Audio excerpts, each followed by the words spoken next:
Bien, estamos en este minuto iniciando la segunda cápsula de la asignatura Derecho Civil 3 sobre obligaciones. Vamos a iniciar en esta sesión el estudio de las diferentes clasificaciones de obligaciones. Primero vamos a hacer una especie de barrido, análisis general de las diversas clasificaciones, para posteriormente entrar derechamente al estudio de cada una de ellas de manera más detallada, pormenorizada. A ver, según la fuente, es decir, según el origen, las obligaciones pueden ser contractuales. Por ejemplo, la obligación del comprador de pagar el precio, la obligación del arrendatario de pagar la renta de arrendamiento, la obligación del mutuario de pagar el préstamo. Las obligaciones pueden ser cuasi contractuales, es decir, cuando emanan de un cuasi contrato. Por ejemplo, todas las obligaciones que se asumen cuando hay una comunidad. Imaginémonos, fallece una persona, quedan 3 hijos, queda una cónyuge o un conviviente civil, y todos los bienes que eran del causante se transmiten a sus herederos, quienes pasan a formar parte de una sucesión o comunidad hereditaria.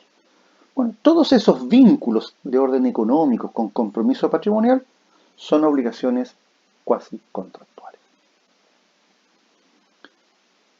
Obligaciones delictuales son aquellas que provienen de un delito civil, es decir, cuando una persona dolosamente, malintencionadamente causa daño a otra. Si se determina la existencia de un delito civil, surge el deber jurídico de indemnizar, la obligación de indemnizar. Imaginémonos, por ejemplo, un incendio. Una persona incendia la casa del vecino, con el propósito deliberado de causarle un daño. Si se establece después responsabilidad civil por ese incendio, la obligación indemnizatoria tiene su fuente en un delito civil. Obligación cuasi delictual civil es aquella que tiene su origen en las actuaciones negligentes, imprudentes, con impericia, en último término, culpables de los sujetos. Por ejemplo, atropellar a una persona. Si se establece responsabilidad civil, hay que indemnizar los perjuicios. Y esa obligación de indemnizar perjuicios tiene su origen en un cuasi delito. Lo mismo, por ejemplo, una negligencia médica. Si se establece la obligación de indemnizar por un error médico, una negligencia médica, en cualquiera de las etapas, ya sea una etapa de diagnóstico, tratamiento, intervención quirúrgica, etcétera, etcétera, la obligación de indemnizar del médico, del equipo médico, etcétera, etcétera, es una obligación cuasi delictual. Y finalmente están las obligaciones legales que tienen su fuente en la ley. ¿Dónde podemos encontrar innumerables obligaciones con fuente legal? Están, por ejemplo, en el Código Tributario, en el Código del Trabajo, en el Código de Comercio. Son obligaciones de orden legal. Según la eficacia, las obligaciones pueden ser civiles o naturales. Vamos a entrar sobre eso un poco más adelante. Según el objeto, las obligaciones admiten varias clasificaciones, positiva o negativa. Es decir, si la prestación supone hacer algo o no hacer algo. Según la determinación del objeto, la obligación puede ser de especie o cuerpo cierto o puede ser de género. Por ejemplo, debo entregar un automóvil, marca, modelo, año, número de motor, número de chasis, color. Si hay una máxima especificación, la obligación es de especie o cuerpo cierto. En cambio, si la obligación no implica esta especificación máxima, decimos que la obligación es genérica. Ejemplo, entregar un auto. Según el contenido de la prestación, la obligación puede ser de dar, hacer o no hacer. La vamos a explicar en unos momentos más. Y según el número de bienes que integran la prestación, la obligación puede ser de objeto singular, por ejemplo, debo entregar un auto, o puede ser de objeto plural, o sea, más de un bien. Y ahí encontramos de simple objeto múltiple, alternativas y facultativas. Atendiendo los sujetos, o sea, cuántos acreedores, cuántos deudores, la obligación puede tener unidad de sujeto. Unidad de sujeto supone un acreedor y un deudor. O con pluralidad de sujetos. Supone que haya más de un acreedor, más de un deudor, o más de un acreedor y más de un deudor.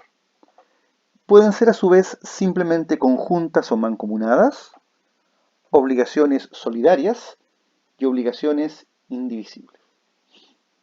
Desde ya les dejo en claro que esta clasificación de obligaciones es tremendamente importante para la vida práctica de un abogado. Atendiendo la forma de existir, pueden ser principales y accesorios.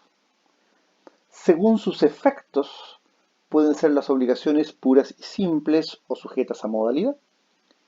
Y estas últimas, a su vez, condicionales, a plazo y modales. Aquí les hago una breve alcance, porque aquí ustedes van a tener que poner en práctica algo de lo que se estudió en Derecho Civil 1 a propósito de las modalidades de los negocios jurídicos. Recuerden, la condición, el plazo y el modo. Acabamos de estudiar las obligaciones sujetas a condición suspensivo o resolutoria, las obligaciones a plazo, extintivo, suspensivo, entre otras, y las obligaciones modales. Según la legislación que regula la obligación, tenemos obligaciones civiles, están reguladas por el derecho civil. Obligaciones comerciales o mercantiles, reguladas por el Código de Comercio. Laborales, reguladas por el Código del Trabajo. Tributarias, reguladas por el Código Tributario. Ejemplo, una obligación civil, entregar el bien vendido el vendedor. Obligación comercial, bueno, son entre otras las obligaciones que deben asumir los sujetos que se dedican al comercio. Ustedes van a estudiar los actos de comercio y las consecuencias de ser comerciante. Obligaciones laborales, pago de remuneraciones, descanso, seguridad para los trabajadores. A propósito de lo que estamos viviendo como esta pandemia del coronavirus. Tributarias, declarar un impuesto, pagar un impuesto, llevar registros, etcétera, etcétera. Según la forma de cumplimiento, las obligaciones pueden ser de ejecución instantánea. El caso más simple, una compraventa de cosa mueble al contado. Voy al supermercado, compro un determinado producto, lo pago, me lo entregan. Las obligaciones se ejecutan de inmediato, nada queda pendiente. Obligación de ejecución diferida, cuando la obligación de uno o ambos se pospone en el tiempo. Por ejemplo, voy a pagar el saldo de precio de la compraventa del vehículo al 30 de diciembre de 2020. O pueden ser de tracto sucesivo. Ya vamos a explicar cuándo una obligación tiene este carácter. Y tenemos finalmente las obligaciones según las exigencias de cumplimiento, y ahí están las llamadas obligaciones de medio y las obligaciones de resultado. Esta clasificación es muy interesante porque es una clasificación nueva que ha tenido muchísimo desarrollo en la ciencia médica. En definitiva, este es un tema realmente apasionante, pues en general la medicina siempre ha dicho que la obligación que asumen los profesionales de la salud es una obligación de medio, es decir, desplegar todo aquello que está a su alcance según su lex artis. Pero en ningún caso ellos asumirían el resultado, por ejemplo, del restablecimiento de la salud quebrantada de un paciente, o en último caso, salvarle la vida. En cambio, la obligación de resultado es aquella en que se garantiza no solo el despliegue de una actividad encaminada a cumplir, sino que en la obligación de resultado lo que se garantiza es que el resultado que inicialmente se propone o se busca. Por ejemplo, la obligación que asume el transportista es una obligación de resultado. O sea, si yo mañana compro un pasaje de avión para dirigirme a la ciudad de Buenos Aires, la única manera que el transportista aéreo se exonere y no haya cuestionamiento a su respecto es que me deje a mí en el aeropuerto de Buenos Aires. Él no podría decir, mire, sabe, yo hice todo lo humanamente posible para dejarlo en Buenos Aires, pero sabe que confórmese con que yo lo dejé en la ciudad de Mendoza. No me sirve. Porque en las obligaciones de resultado, el deudor se libera cumpliendo lo convenido, cumpliendo lo pactado. Vamos a volver sobre esto porque cuando analicemos esta clasificación voy a plantearle a ustedes que cómo este tema se ha dado mucho en el tema médico y cómo esto lo está enfrentando hoy día la doctrina y la jurisprudencia. La primera clasificación de obligaciones es aquella que distingue entre obligaciones civiles y obligaciones naturales. Esta clasificación la vamos a encontrar nosotros en el artículo 1470 del Código Civil. Acá tenemos en esta norma definición legal que de alguna manera nos permite a nosotros entender que sabiéndonos el concepto legal debería ser suficiente para comprender la institución. ¿Qué nos dice la ley? Que la obligación civil es aquella que da derecho para exigir su cumplimiento. Esta definición tiene sí un aspecto, tiene una omisión, pues junto con decirnos que da derecho para exigir su cumplimiento, omitió decirnos que autoriza al acreedor para retener lo que ha recibido por ella. Por lo tanto, complementando la norma legal y llenando este vacío legislativo, podemos decir que obligación civil es aquella que da derecho para exigir su cumplimiento y para retener el acreedor lo que se le ha pagado o dado en virtud de la misma. En cambio, la obligación natural es aquella que no da derecho para exigir su cumplimiento, pero que si se llegan a cumplir, autorizan al acreedor para retener lo que se ha dado o pagado por ellas. Vamos a poner inicialmente un ejemplo para que los efectos de que ustedes puedan comprender de qué es lo que estamos hablando. Imagínense ustedes que se contrajo una obligación, imagínense usted, en la década de los años 80. Esa obligación era pagar una determinada cantidad de dinero. Había un plazo para pagar esa obligación. Pero el deudor no satisfizo la obligación, no la pagó. El acreedor no ejerció los medios que la ley le proporcionaba para cobrar y simplemente el plazo transcurrió. Vamos a estudiar al final del curso una institución que es la prescripción extintiva, que en el fondo es un medio para extinguir las acciones de los acreedores cuando pretenden ejercer sus derechos a cobro transcurridos los plazos que la ley permite o posibilita para cobrar.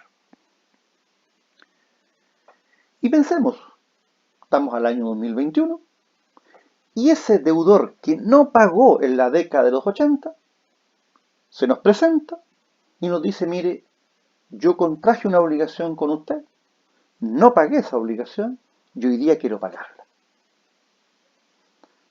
¿Tengo acción para cobrarle después de 30 o 40 años? La respuesta es clara y categórica, no. Pero ¿qué ocurre cuando él me dice, mire, le transferí, le voy a transferir, aquí está un cheque, aquí hay un depósito a plazo, aquí hay un vale a la vista, o en último caso, aquí está el dinero en efectivo? ¿Puedo retenerlo o no puedo retenerlo? Bueno, las obligaciones naturales son aquellas que no me permiten a mí instar por un cobro judicial, pero sí me posibilitan que yo pueda retener lo que se ha dado o pagado por ellas. Ahora, dicho esto, viene la pregunta. Cuando se cumple una obligación natural, ¿qué se está cumpliendo? Es decir, esto nos lleva a preguntarnos la naturaleza jurídica de la obligación natural. Y para esto hay posibles 4 alternativas desde el punto de vista conceptual. Para algunos se trataría de una obligación no jurídica, o dicho de otra manera, una obligación moral o de conciencia, que solo produce un efecto, es decir, que no se puede repetir lo pagado. O sea, yo no podría, después que pagué, arrepentirme e ir a la casa del acreedor y decirle, mire, sabe, devuélvame lo que le pagué. Pero para ellos esto sería un deber moral, un deber de conciencia. Para otros, la obligación solo se convertiría en una de naturaleza jurídica cuando el deudor paga. Antes participaría de la idea de ser una especie de deber moral, ético o de conducta o de conciencia. Otros estiman que no es un vínculo jurídico ni antes del pago ni después del pago. Jurídicamente sería un hecho que justifica la atribución patrimonial que se hizo al deudor. O sea, dicho de otra manera, en el fondo, aquí lo que habría sería un hecho vinculado al nexo jurídico que en el pasado contrajeron estas dos personas. Y por lo tanto, ese nexo del pasado, de alguna manera, se nos representaría hoy en el presente a efectos de justificar por qué yo puedo retener eso. Pero no sería un nexo jurídico, sino que sería, digamos, ni antes ni después del pago. En cambio, para otros, que son, yo les diría, lo más razonable, ellos dicen, mire, esto no es un problema de ética, no es un problema de moral, no es un tema de conciencia. Porque quien paga una obligación natural está pagando un deber jurídico, que o sea, no está cumpliendo un deber moral. Deber moral, por ejemplo, es quien hace una donación. Imagínense usted a la Teletón, en el caso de una catástrofe. Eso podría ser un tema de orden moral. Pero quien mañana está pagando, aun cuando lo haga 30, 40 o 50 años después, no está cumpliendo un deber de contenido ético, sino que está cumpliendo una obligación. O sea, es decir, cuando uno realiza actos vinculados a su conciencia, son actos de liberalidad. En este caso, no hay liberalidad. Ahora, las obligaciones naturales son una excepción en el derecho común, puesto que la regla general es que toda obligación le conceda al acreedor la prerrogativa o la potestad de exigir el cumplimiento de ella. Por lo tanto, siendo excepcionales, surge la gran pregunta. ¿Solo son obligaciones naturales las que indica el artículo 1470? ¿O hay más de aquellas que indica el artículo 1470? Un antiguo autor, un gran jurista, don Luis Claro Solar, dice que el artículo 1470 es taxativo y da ahí 3 razones por las cuales él entiende que solo son obligaciones naturales aquellas que expresamente dice el artículo 1470. En cambio, otros autores, entre los cuales podemos mencionar a Fernando Fueyo, a don Antonio Boanovich, a don René Ramos, piensan que el artículo 1470 no sería taxativo. Y a su vez, ellos dan los argumentos para estimar que no sería una enumeración de orden taxativo. Si bien la mayoría de la doctrina está de acuerdo en que el artículo 1470 no es taxativo, no hay uniformidad sobre cuáles serían los otros casos fuera de los no comprendidos en el 1470.